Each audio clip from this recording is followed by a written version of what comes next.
using my Nikon 18-35mm f3.5 to 4.5G AFS lens. I've had this lens for about 4 years, since it came out new, and I got it because it is a wide angle zoom. It goes from 18mm, which is very wide on 35mm, to 35mm, which is sort of the limit of what you'd call wide angle. For some people, 35mm is really a normal lens.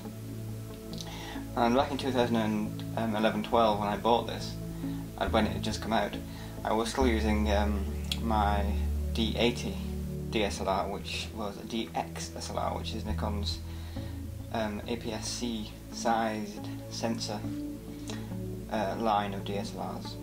The consequence of using a smaller sensor than 35mm means that in order to get an equivalent angle of view to a 35mm camera, you have to use a wider lens, and it was difficult to get a proper wide angle, such as a 24mm, with cheap optics of which you could easily afford. Nikon's previous lens to this, which was 18-35mm AFD, which didn't have AFS, was quite expensive, but would have provided good wide angle coverage for a DSLR, DX DSLR, and also would have provided obviously very wide angle angles of view for a 35mm or 35mm equivalent DSLR. And of course I still use film, especially for black and white, and I planned in the future to get an FX DSLR, which I eventually did, and I'm filming this with my D610.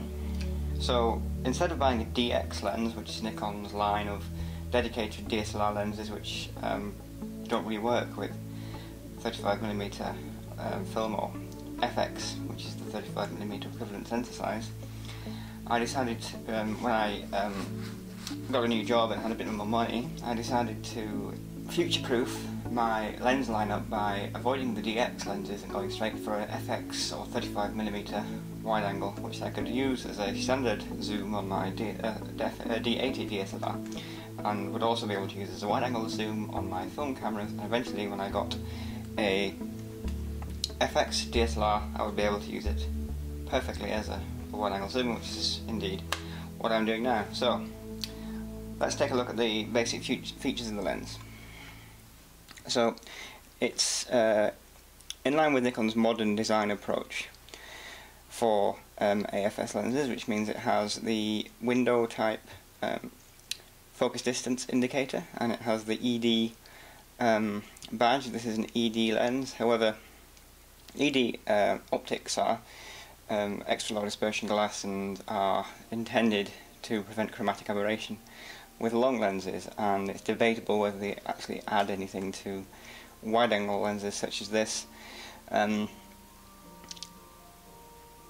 although it does, provide a market segmentation effect. The ED lenses can be considered an upgrade above standard lenses. Anyway, it has the zoom ring at the back of the lens, and going from 18 to 35mm, the zoom index being quite well spaced, with settings for 35, 28, 24 and 18mm.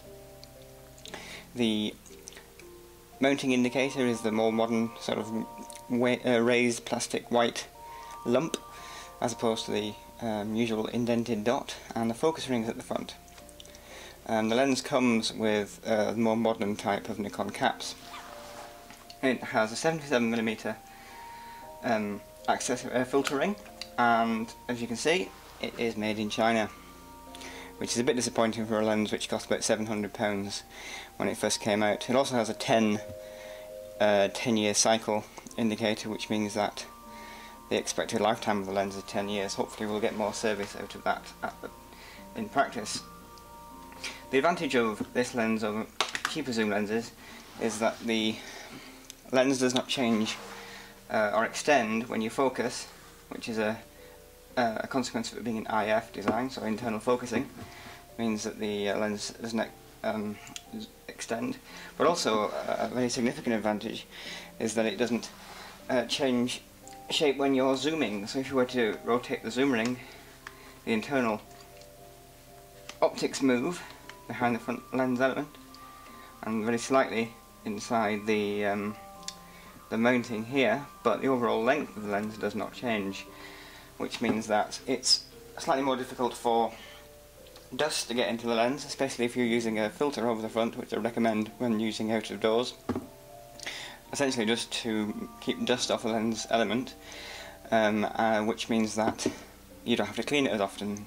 Cleaning is when most of the damage happens, so it's much better to clean the filter than to clean the front element of the lens. As it's an AFS lens, there's full-time manual override of the focusing when it's on a camera, and the switch here goes from manual only to manual/automatic, which is autofocus with manual override. It's a G lens, which means it is lacking an aperture ring, which means it can't be used with film SLRs, manual film SLRs and older film SLRs. AF SLRs from the mid-90s onwards, such as actually from the late 90s for full compatibility, in all modes you would have to use a film SLR that used aperture select from the body. Using it with an older one from the 1990s, such as an F70 or an F90, you would only be able to use program or automatic modes, because those cameras rely on you setting the aperture on the lens in aperture priority and manual mode, so you are stuck with either shutter priority or program mode on those cameras. That includes the F4. It works with all Nikon DSLRs, both DX and FX. You can see that it has the AF contacts for an AFS lens, but lacks the extra ones on the left, which are actually for teleconverters, and it has a rubber seal around the lens mount to stop dust getting in, which isn't a problem with film cameras, but is a problem with digital cameras. And you can see the rear element inside, which moves quite a lot when zooming.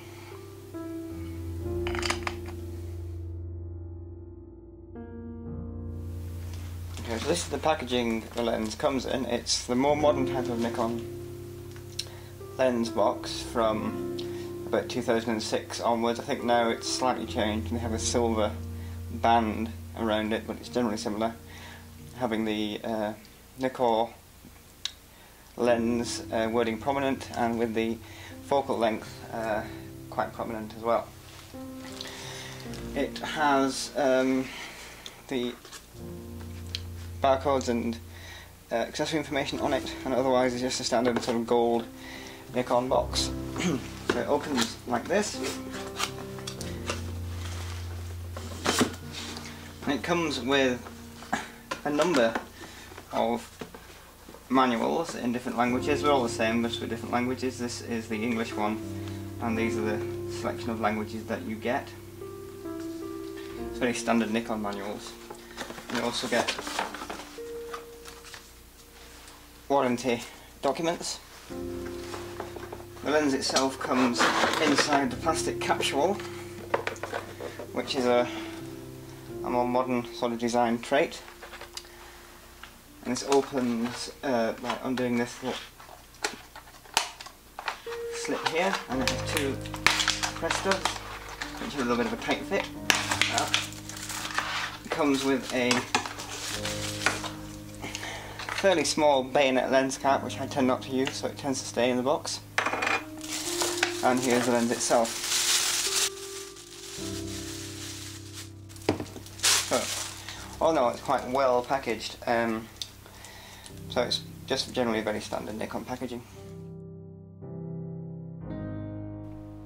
So here are some image examples from the lens, actually most of them from REAT. Here you can see the distortion in wide angle lenses, and here is a crop to 1080p resolution. You can see the sharpness and good image quality. This is from film, but it shows the wide angle nature.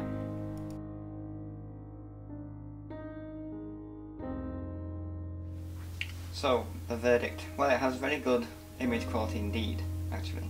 It has very, very sharp. It's sharper than some of my Nikon fixed focus lenses, including the 50mm 1.8 AFD and my 24mm Nikon manual focus AIS lens.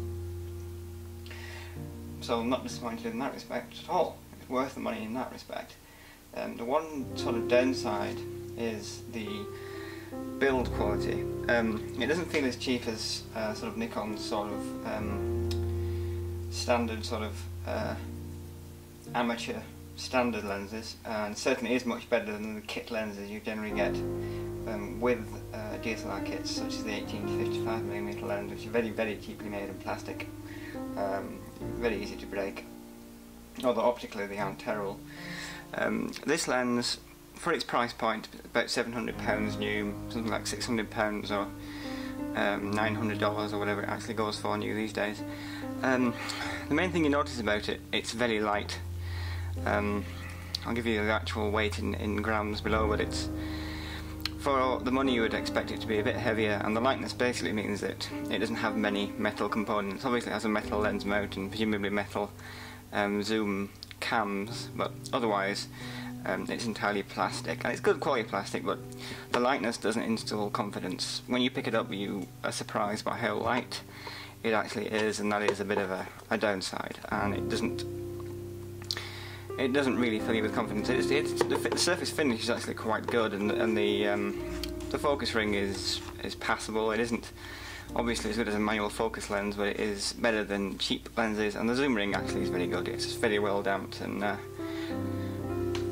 very good feel. It's easy to set at any particular distance, and quite importantly, which you often get with camera zoom lenses, it's very easy to start turning it, which sometimes is a problem. It's sometimes quite stiff when you start turning it and you end up with a jolt. This one is quite good.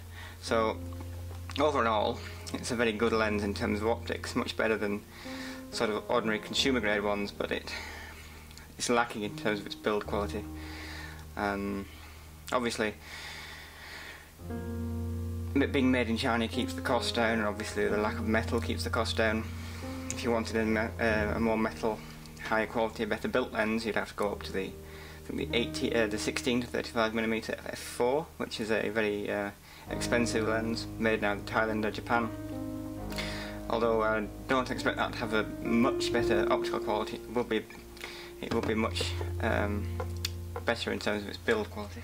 If you're in the market for a mid-range sort of high quality amateur Nikon wide-angle lens for your FX or film SLR, I'd certainly consider this. Perhaps not for a DX, as a standard zoom for a DX, unless you were expecting, like I was, to eventually get an FX SLR, and perhaps then you might consider it, as I did, to use as a temporary sort of standard zoom for your DX DSLR, as I did. If you weren't thinking of moving up to a FX SLR or using film, then I would probably choose a DX standard zoom lens with perhaps one with VR. This one obviously doesn't have VR, but being a wide angle lens, it doesn't really miss it very much, considering that wide angle lenses are much less subject to camera shake. So all in all, I would recommend this lens to either an FX user or a film user who wanted an affordable wide-angle lens, but with the caveat that the build quality probably isn't up to what you'd expect for the price.